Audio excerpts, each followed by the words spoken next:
एक जाटनी अपने खेत में गोबर पाट रही थी, अर्थात गोबर के उपले बना रही थी और साथ साथ मुंह से तिल चबा रही थी। तभी वहां से राजा का बिगड़ा हुआ नौजवान लड़का गुजरा। जब उसकी नजर उपले बनाती हुई उस नौजवान सुंदरी पर पड़ी तो उसने सोचा, क्यों ना इसके साथ थोड़ी ठिठौली की जाए। इस सोच के साथ वो अपने घोड़े को उसके थोड़ा करीब लेकर गया और उस जाटनी से बोला, तिल थापणी, गोबर चाबणी, ई गांव को के नाव, अर्थात तिल बनाने वाली और गोबर चबाने वाली इस गांव का नाम क्या है। जाट की लड़की भी बड़ी तेज तरार थी, उसने भी कुंवर को उसी ढंग से उत्तर दिया, सेल चढ़िया घोड़ा फर्क कावड़िया, ताव गांव को नाम ई टेली, अर्थात राजकुमार पर चढ़े हुए घोड़े इस गांव का नाम टेली है। जाटनी की हाजिर जवाबी और उसके नहले पर दहले वाले जवाब को सुन राजकुमार के तन बदन में आग लग गई। वो ठहरा राजा का लड़का और वो मामूली से जमींदार की लड़की। गुस्से से लाल पीला होता हुआ राजकुंवर जाटनी से बोला, तेरी ये मजाल, तू राजा के लड़के को उल्टा जवाब दे। मैं तेरे साथ ऐसी कहानी करूंगा कि तू सदा याद रखेगी कि तेरा पाला किससे पड़ा था। मैं तुझसे विवाह करूंगा और चौथे फेरे में ही तुझे छोड़ दूंगा। ना तो तू ब्याही रहेगी और ना कुंवारी। इतनी बात कह कुंवर वहां से जाने लगा। अब जाटनी उसे ऐसे कैसे जाने देती। उसने कहा, रुक राजा की घमंडी औलाद, अब मेरी भी बात सुनता जा। तू बड़ा राजकुमार बना फिरता है ना। अगर तेरे ही सगे बेटे से तेरा काला मुंह करवाकर, तुझे 7 जूते मरवाकर तेरे इस घमंड को चूर चूर ना किया तो मैं भी असल जाट की औलाद नहीं। जाटनी की बात सुन कुंवर चुपचाप बिना कुछ बोले वहां से चला गया। राजमहल लौटकर उसने खाना पीना छोड़ दिया और अनशन करने लगा। इकलौते बेटे के अचानक बदले इस व्यवहार से राजा और रानी बहुत परेशान हुए। उन्हें समझ नहीं आ रहा था कि क्यों कुंवर ने अचानक खाना पीना छोड़ दिया। जब भी वे उससे इन सब की वजह जानना चाहते तो वो हर बार बात को टाल देता। राजा इसी सोच में परेशान बैठा था। तब रानी ने उससे कहा, महाराज, नया खून है, अभी अभी जवानी में पैर रखा है, क्या पता कुछ ऐसा हो गया हो जिसे वो अपने माँ बाप के साथ नहीं बतलाना चाहता हो। राजा बोला, तो फिर क्या करे अब। रानी बोली, महाराज, आप उसके जिगरी दोस्त को बुलवा लो और उसे कुंवर के पास भेजो। उसके आगे कुंवर जरूर अपने मन की बात कहेगा। राजा को रानी की बात उचित लगी। अगले दिन जैसा रानी ने कहा राजा ने वैसा ही किया और कुंवर के एक खास दोस्त को बुलवा उसे अपने बेटे की हालत से अवगत करवाते हुए उसके पास भेजा। कुंवर के जिगरी ने जब उसके पास जाकर उसकी इस व्यथा का कारण पूछा तो अंदर ही अंदर घुल रहे कुंवर ने उसके आगे सब उगल दिया। जाट की लड़की के साथ हुई पूरी घटना राजकुंवर अपने जिगरी दोस्त के सामने कह सुनाता है और कहता है, उस मामूली सी जमींदार की लड़की को मैं चुनौती तो दे आया कि मैं उसे बीच विवाह चौथे फेरे में छोड़ दूंगा, पर मेरी अब ये चुनौती पूरी कैसे होगी। अपने राजकुमार मित्र की बात सुन उसका जिगरी हंसता हुआ बोला, अरे मेरे यार, इतनी छोटी सी बात के लिए तुम खाना छोड़कर अनशन पर बैठे हो। तुम चिंता मत करो, मैं तुम्हारे पिता यानी महाराज से अभी बात करता हूँ। कुंवर थोड़ा चिंतित होता हुआ बोला, पर मेरे पिता हमारे इस कुकृत्य में शामिल क्यों होंगे भला। कुंवर का जिगरी बोला, तू उस सबकी चिंता मत कर यार। इतना कहकर वो राजा महाराज के पास जाता है और उन्हें आधी अधूरी बात बताते हुए कहता है कि महाराज, आपके सुपुत्र का हृदय राज्य की एक जाट जमींदार की लड़की पर आसक्त हो गया है। बस उसी के चक्कर में वो अनशन पर है। अपने बेटे के दोस्त की बात सुन राजा बोला, अरे बस इतनी सी बात, मैं अभी उस जमींदार के घर राजकुमार का रिश्ता पहुंचा देता हूँ। इस प्रकार राजकुमार का जिगरी दोस्त उसके पिता को आधी अधूरी बात बताकर मना लेता है। राजा अगले दिन ही अपने एक पुरोहित के हाथों जाट के घर अपने लड़के का रिश्ता भेज देता है। पुरोहित तुरंत आदेशानुसार जाट के घर राजा के लड़के का विवाह प्रस्ताव लेकर पहुंच जाता है। राजा के लड़के का रिश्ता आया देख एक बार के लिए जाट सक पका गया। कहाँ वो राजा का लड़का और कहाँ हम साधारण से जमींदार। वो गहरी सोच में पड़ जाता है। उसका दिल इस रिश्ते के लिए गवाही नहीं दे रहा था, पर भला राजा के आदेश को टालने की उसके अंदर क्षमता कहाँ। अंततः वो विवाह के लिए अपनी सहमति जता देता है। जाट की लड़की यानी जाटनी को जब पता चला तो वो बिना अपने पिता को कुछ बताए मन ही मन सतर्क हो जाती है। उसे पता था राजा का लड़का कुछ गड़बड़ जरूर करेगा। निश्चित तिथि पर कुंवर बारात लेकर जाट के घर पहुंच गया। पंडित ने मंत्र आदि पढ़ते हुए लड़की को बुलाया और विधि विधान के साथ उन दोनों का विवाह कार्यक्रम प्रारंभ कर दिया। रस्म अनुसार जब उन दोनों के फेरे हुए तो 3 फेरे पूरे होने तक तो कुंवर ने कोई हरकत नहीं की, पर ज्यों ही चौथा फेरा शुरू हुआ वो धड़ मार कर एकदम गिर पड़ा। अब उसके मित्र आदि तो पहले से ही सारी योजना से भली भांति परिचित थे। उन्होंने आनन फानन में हो हल्ला मचाते हुए राजकुमार को उठाया और बोले, कुंवर को मिर्गी का दौरा आया है, ठीक होने पर इसे वापस ले आएंगे। इतना कहते हुए उन्होंने कुंवर को पालकी में लिटा दिया और शादी के बीच ही उसे ले गए। इधर जाटनी भी पहले से ही सतर्क थी, उसे कुंवर के मंसूबों का अच्छे से पता था। चौथे फेरे के दौरान जब कुंवर बहाना करते हुए नीचे गिरा और ये सारा झमेला हुआ, उसी दौरान उसने चुपके से कुंवर की कटार निकाल ली थी। उनके जाने के बाद जाट की बेटी ने राजकुमार की कटार से बाकी बचे हुए फेरे ले लिए। इस प्रकार विवाह संपन्न हो गया। अब बदले की बारी उसकी थी। जाट की लड़की को धोखे से विवाह के बीच में छोड़ राजकुमार राजमहल लौट आता है। वक्त बीता, पर कुंवर अब उसे लाने के लिए क्यों जाने वाला था भला? उसे तो बस अपनी कही हुई पूरी करनी थी। जाट की भी इतनी हिम्मत नहीं पड़ी कि वो राजा के सामने जाकर अपनी बेटी के साथ हुए इस अन्याय की गुहार लगाए। जाट की बेटी दिन प्रतिदिन गहरी चिंता में सूखने लगी। अंदर ही अंदर उसे ये बात कचोटती रहती कि राजा का लड़का तो उसे बीच विवाह छोड़कर अपनी कही बात पूरी कर गया। अब वो अपनी बात को कैसे पूरा करेगी? आखिरकार जाटनी ने भी एक योजना बनाई। अपनी योजना को अंजाम देने के लिए वो अपने पिता के पास जाती है और उनसे कहती है, पिताजी, कुछ दिन से मेरा मन उखड़ा उखड़ा सा रहता है। अगर आप इजाजत दें तो मैं मानसिक शांति के लिए तीर्थ जाना चाहती हूँ। जाट ने भी सोचा, ठीक है, तीर्थ आदि घूमने से उसकी बेटी अपने साथ हुए उस हादसे को भूल जाएगी। उसने खुशी खुशी अपनी बेटी को तीर्थ जाने की इजाजत दे दी और जाते हुए उसे राह खर्च के लिए बहुत सारा धन आदि भी दे दिया। जाट की बेटी तीर्थ के लिए घर से निकल पड़ती है, पर उसे कौन सा सच में तीर्थ जाना था? उसे तो राजा के लड़के से बदला लेना था। अंततः वो अपनी बनाई योजना अनुसार उसी नगर में जाकर रहने लगी जहां का राजा उस राजकुमार का पिता था। अपने पिता के दिए धन आदि से जाटनी ने नगर के अंदर एक ठीक ठाक घर ले लिया और वो अपना रूप बदलकर गुजरी का रूप धारण कर राजा की नगरी में रहने लगी और कुछ बढ़िया नस्ल की गाय ले ली।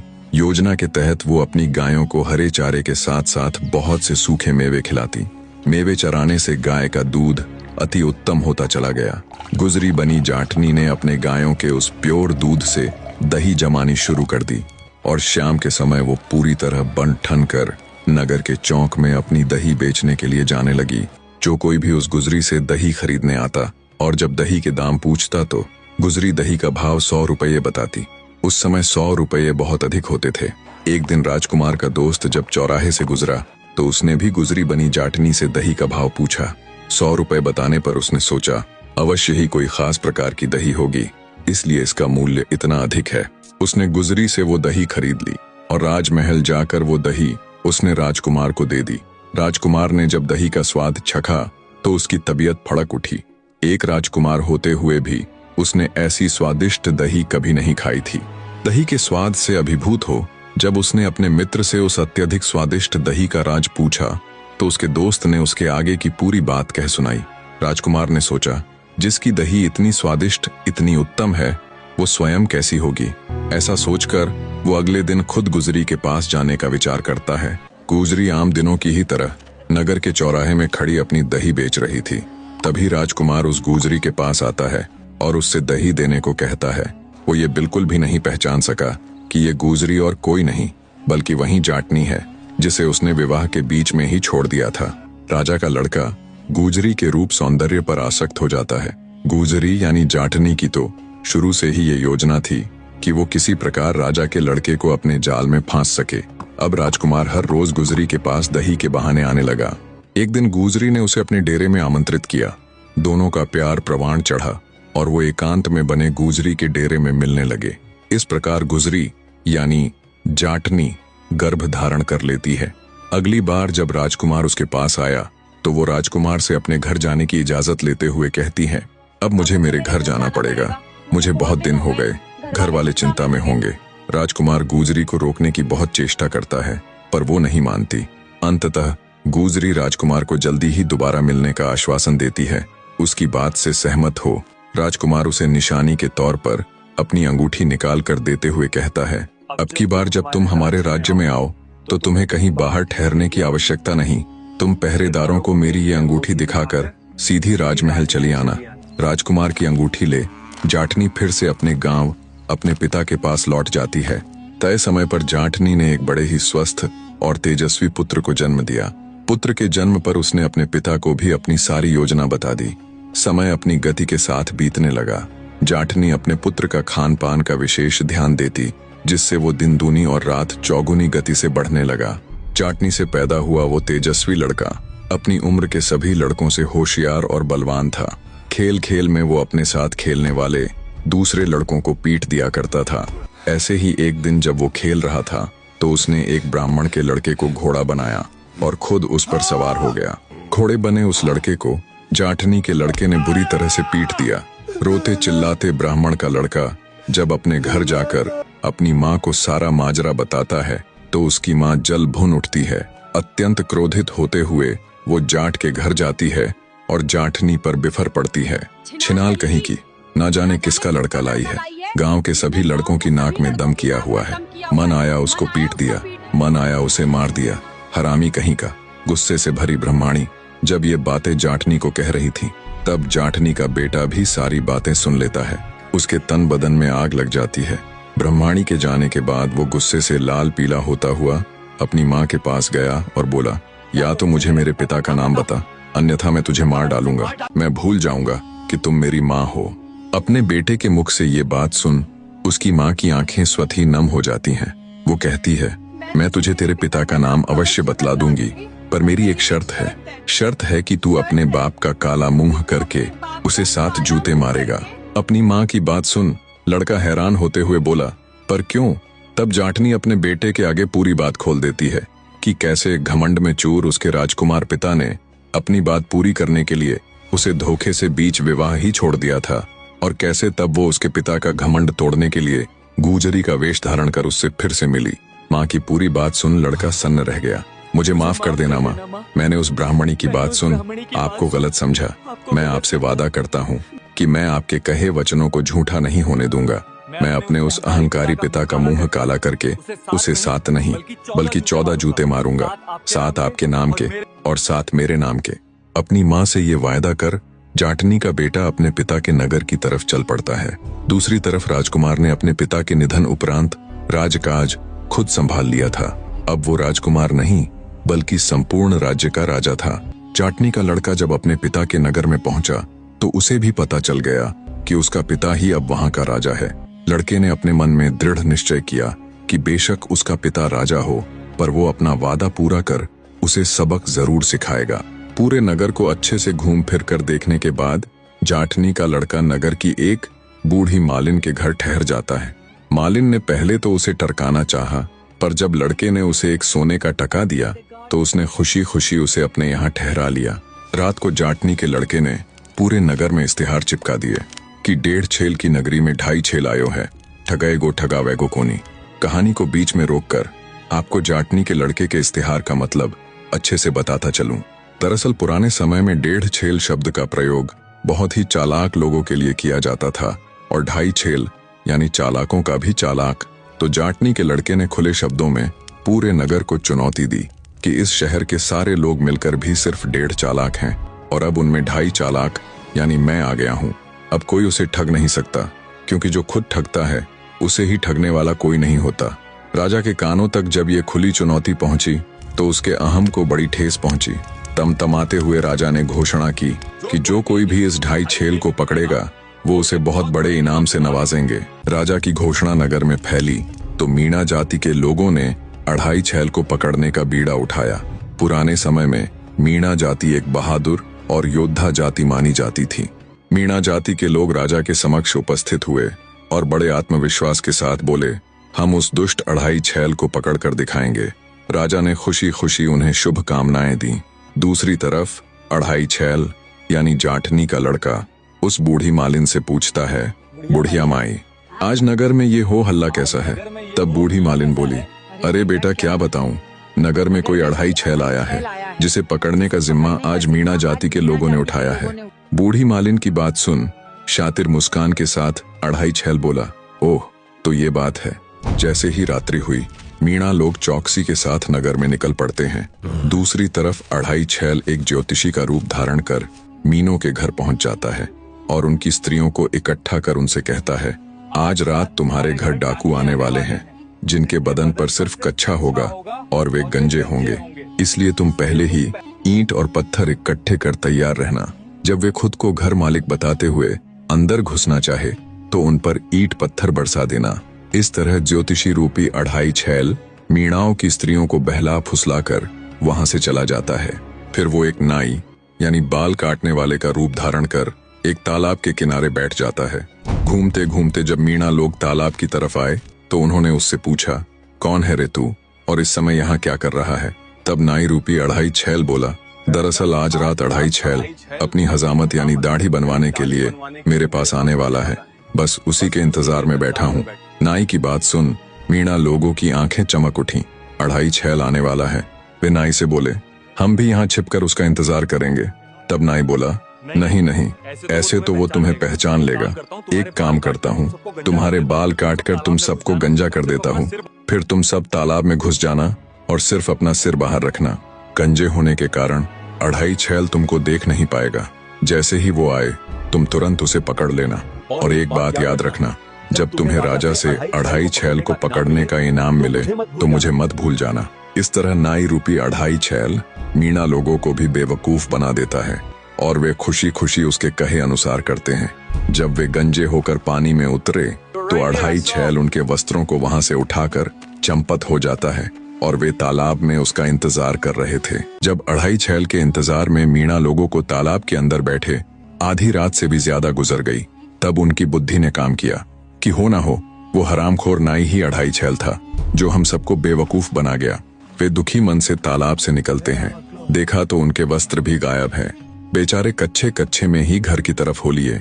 जैसे ही वो घर पहुंचे तो उनके स्वागत में पहले से ही तैयार उनकी स्त्रियां ईंट और पत्थरों से अपने पतियों का स्वागत करती हैं।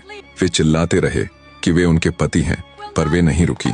जब सवेरा हुआ तो उन्होंने अपने पतियों को पहचाना और उन्हें घरों के अंदर लेकर गई। राजा को जब ये पूरा वाक्या मालूम हुआ तो वो खिसिया कर रह गया। उसने विचार किया कि हाँ, दम तो है इस अढ़ाई छैल में। जिन्होंने उसे पकड़ने का बीड़ा उठाया था उसने उल्टा उन्हें ही धूल चटा दी। अढ़ाई छैल की बुद्धि को देखते हुए राजा इनाम की रकम को दुगना कर देता है। दोगने इनाम के चक्कर में नगर का कोतवाल राजा के सम्मुख पेश होता है और कहता है, महाराज मुझे भी मौका दीजिए, मैं उस कमीने अढ़ाई छैल को आपके कदमों में लाकर डाल दूंगा। राजा ने कोतवाल को भी शुभकामनाएं दी।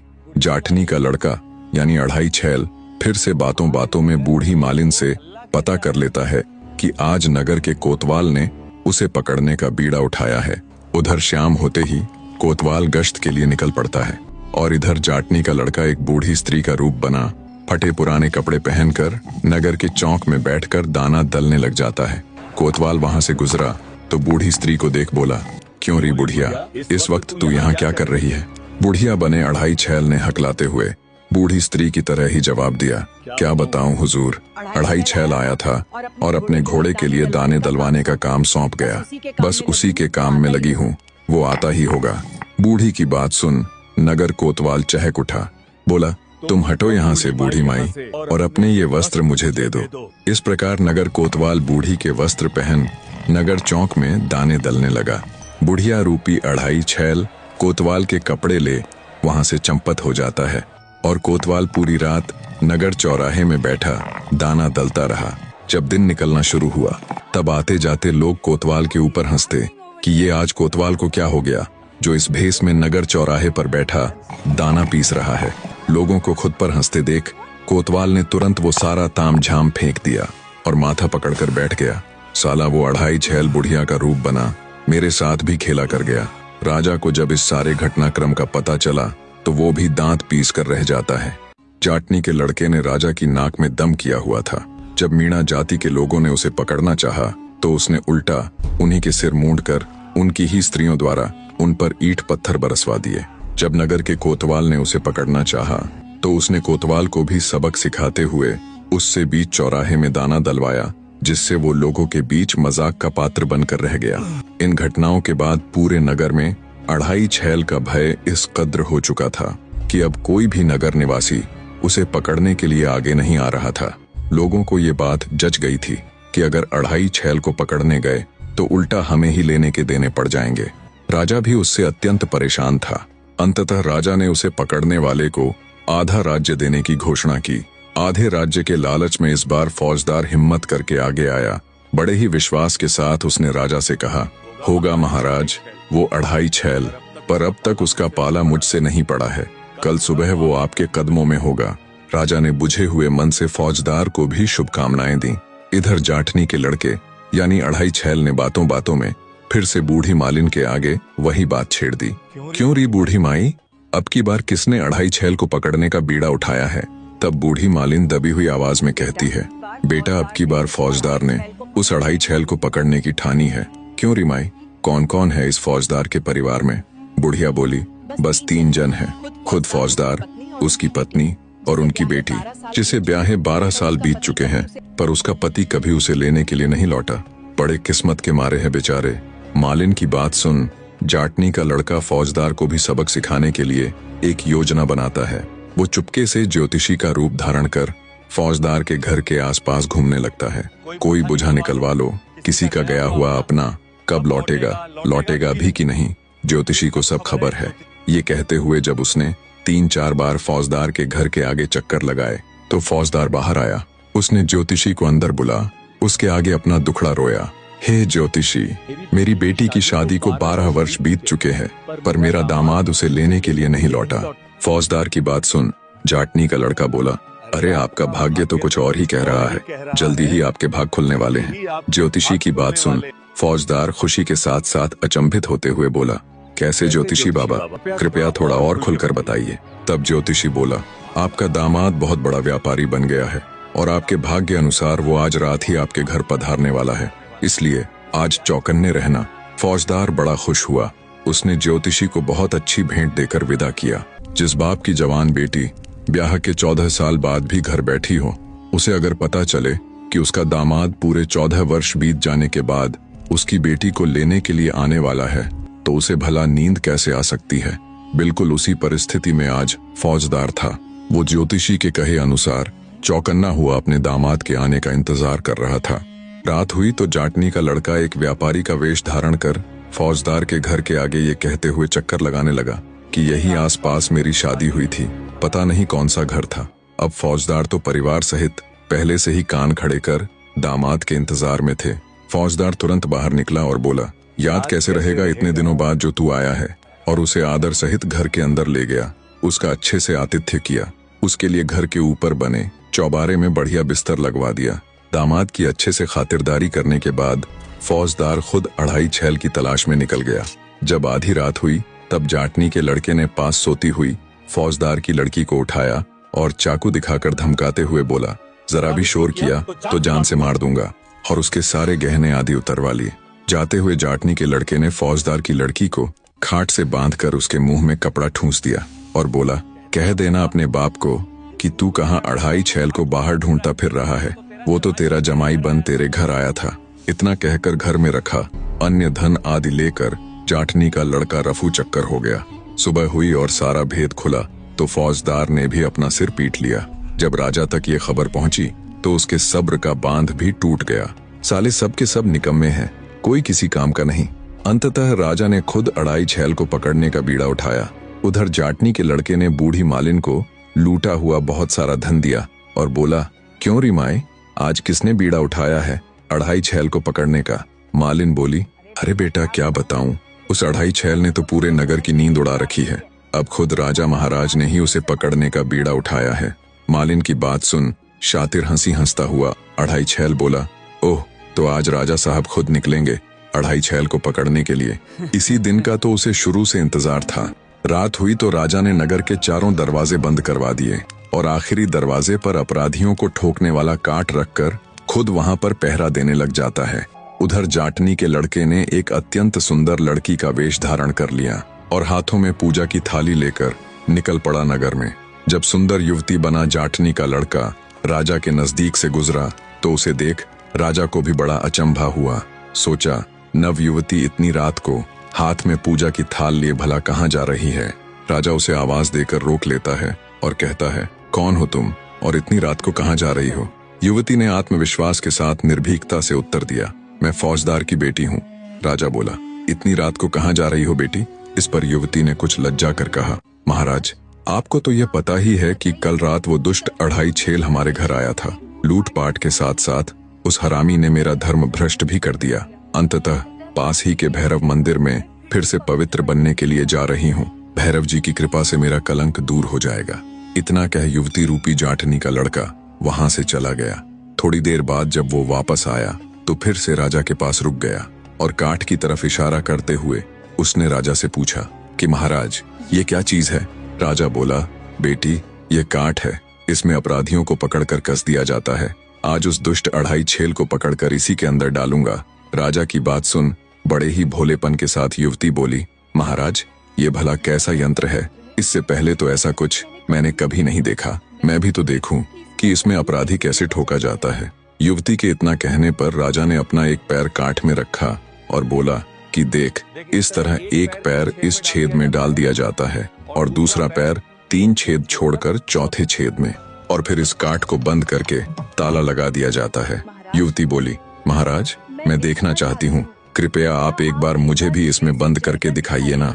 युवती का भोलापन देख राजा बोला, बेटी मैं तुझे इस काठ में कैसे बंद कर सकता हूँ भला, तुम्हारे ये कोमल कोमल हाथ पैर छिल जाएंगे। अगर तुम्हें इसे देखने की इतनी ही अभिलाषा है तो लो मैं स्वयं इसके अंदर जाकर तुम्हें दिखलाता हूँ।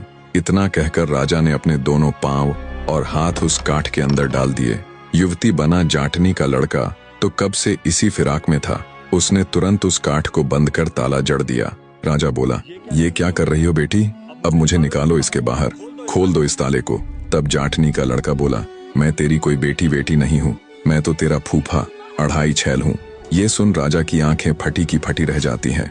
जाटनी के लड़के ने अपनी जेब से कालिख निकालकर राजा के मुंह पर मल दी और 7 जूते मारते हुए बोला, ये मेरी माँ के नाम के। और एक बार फिर से एक के बाद एक करके 7 जूते दोबारा राजा को जड़ दिए और बोला, ये मेरे नाम के। इस प्रकार अच्छे से अपना बदला लेने के बाद जाटनी का लड़का राजा को उसी हालत में छोड़ वहां से 9-2-11 हो गया। बेचारे राजा की बड़ी दुर्दशा हुई। सुबह हुई तो लोगों ने उन्हें काठ में से निकाला। अब तक राजा भी अढ़ाई छेल का कायल हो चुका था, पर एक बात राजा को अंदर ही अंदर खाए जा रही थी। वो सोच रहा था कि मैं तो उस लड़के को जानता तक नहीं, फिर उसने जूते मारते हुए ये क्यों कहा कि 7 मेरी माँ के नाम के और 7 मेरे नाम के। अगले दिन राजा ने पूरे नगर में घोषणा करवा दी कि अढ़ाई छेल के सभी गुनाह माफ हैं। वह दरबार में हाजिर हो, राजा साहब उसे भरपूर इनाम नवाजने के लिए बेकरार है। जाटनी के लड़के ने जब ये घोषणा सुनी तो वो दरबार में हाजिर हो गया। महाराज मैं ही हूँ वो अढ़ाई छेल। उसे देख राजा हैरान था। उसे उसके आने की बहुत कम उम्मीद थी। कुछ देर तक राजा खुले मुंह से विचारों की उधेड़-बुन में खोया हैरानी से उसे देखता रहा। फिर जब राजा ने उससे जूते मारने का कारण पूछा तो उसने शुरू से लेकर अब तक का सारा वृतांत राजा के सामने कह सुनाया। तब राजा बोला, उसे तो मैंने बीच विवाह ही छोड़ दिया था, फिर वो मेरी पत्नी और तुम मेरे बेटे कैसे हुए। जाटनी का लड़का बोला, महाराज जब आपने फेरों के बीच बेहोश होने का नाटक किया था उसी क्षण पहले से ही चौकन्नी मेरी माँ ने आपकी कटार निकाल ली थी। आपके जाने के बाद बस आपकी उस कटार के साथ ही उन्होंने बाकी बचे हुए फेरों को पूरा कर विवाह संपूर्ण किया। और रही मेरे पैदा होने की बात तो मेरे जन्म की कहानी आपकी ये अंगूठी बयां करेगी। राजा ने तुरंत अपनी उस अंगूठी को पहचान लिया जिसे उसने गुजरी को दिया था। राजा जाटनी को आदर सहित अपने राज्य में बुलवा लेता है और जाटनी वो उसके लड़के से अपने किए के लिए माफी मांगता है। राजा ने अढ़ाई छेल को अपना बेटा मान उसे युवराज घोषित कर दिया और जाटनी को अपनी पट रानी बना लिया। इस तरह जाटनी ने भी अपनी कही पूरी करके दिखाई। उन्होंने साथ साथ बड़े ही आनंद के साथ अपना जीवन व्यतीत किया। निष्कर्ष सुनने से पहले आप सबसे प्रार्थना है, चैनल को सब्सक्राइब करने के साथ साथ कहानी के ऊपर अपनी राय जरूर दीजिए। निष्कर्ष, यह कहानी उस अहंकारी व्यक्ति की गाथा है जो अपने ऊंचे पद और बाहरी दिखावे के मद में चूर रहता है। राजकुमार को लगा कि उसका राजसी वैभव उसे किसी को भी अपमानित करने का अधिकार देता है, परंतु वह यह भूल गया कि अहंकार वह जाल है जो स्वयं को ही फंसाता है। दूसरी ओर जाटनी वह मूर्तिमंत धैर्य और बुद्धिमत्ता थी जिसने अपने अपमान का तत्काल प्रतिशोध नहीं लिया। उसने अवसर की प्रतीक्षा की, एक सोची समझी योजना बनाई और अपने स्वाभिमान की रक्षा के लिए सतर्कता से कदम बढ़ाया। उसने सिद्ध किया कि वास्तविक शक्ति बाहरी साधनों में नहीं बल्कि आंतरिक साहस और विवेक में निहित होती है। यह कहानी हमें 4 गहरे सबक देती है। नंबर 1, अहंकार पतन का मार्ग है। जो व्यक्ति अपने पद और शक्ति के मद में दूसरों का अपमान करता है, उसका पतन निश्चित है। नंबर 2, धैर्य और बुद्धि अजेय हैं। क्रोध में किया गया कार्य विफल होता है, जबकि धैर्यपूर्वक बनाई योजना सफल होती है। नंबर 3, कर्म का सिद्धांत अटल है। जैसा बोओगे वैसा ही काटोगे। दूसरों के लिए जो व्यवहार करोगे वही अंततः तुम्हारे सामने आएगा। नंबर 4, सत्य की सदैव जीत होती है। चाहे कितनी भी बाधाएं आए, अंततः धर्म और न्याय की ही विजय होती है। अंततः अपने जीवन में अहंकार को कभी स्थान मत दीजिए। दूसरों का सम्मान कीजिए, क्योंकि हर व्यक्ति की अपनी गरिमा और शक्ति होती है। और याद रखिए, जिसके पास धैर्य और न्याय है, उसकी विजय निश्चित है। कहानी में अंत तक जुड़े रहने के लिए आप सबका तहे दिल से धन्यवाद। मिलते हैं फिर जल्दी ही एक नई कहानी के साथ। तब तक चैनल को सब्सक्राइब करके रखिए।